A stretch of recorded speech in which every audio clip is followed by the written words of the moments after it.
So another thing I wanted to show you guys what is called the attribute editor. So if you go over here to the right, it is this tab right over here. So let me make a cube, zoom in a little bit. And so you already know this over here is called the channel box, and this is the translational and rotate and scale values of the object. But if you go down here into the attribute editor, you have the same values here in the first tab, translate, rotate, scale, and then some other information. You have the shape tab, which you don't have to worry about right now, and then you have the third one, which controls the values of the actual object itself. So you can increase, let's see here, width with the tab here, or you can type it in. Let's say you want to have it be exactly 2.5. It could be exactly 2.5. And this is super helpful because if you ever want it to be, like say you have it going this way, but then you're like, oh shoot, I want to make it exactly the same this way, but I don't know exactly if it's like the right exact height. You can go back and you can go to height and you can make this 2.5, 2.5. And now you know that this makes a perfect square. Well, this is the same depth that you want. And then you also have over here subdivisions. You can go in and add subdivisions or edges in here that are perfectly equal to the other ones. In case you ever want to have something that needs to be perfectly symmetrical, you can definitely do it like that. Same thing works for height and for depth as well. Depth would be on this side. And I guess if you ever want to have these from the beginning, you could also go up here to, I think I've shown some of you guys, if you go up here to create polygon primitives, and then you have these shapes over here, you have access to more shapes, but you also have access to these option boxes that are right next to them. So let's click on the option box for cube. It's the same values, the width, height, depth, and subdivisions. You can adjust these. Let's say you already know that you want it to be 2.5, 2.5, and then all these to be 4,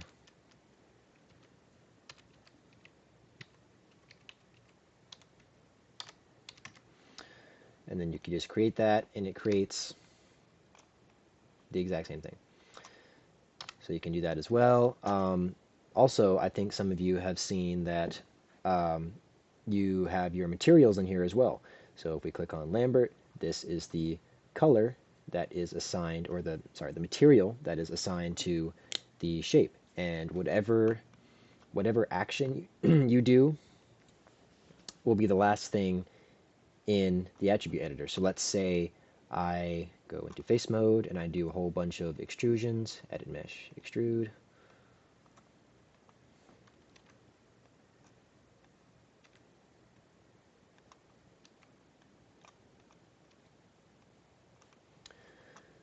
Those extrusions, when you go back to object mode and you click on the object, those extrusions will be here.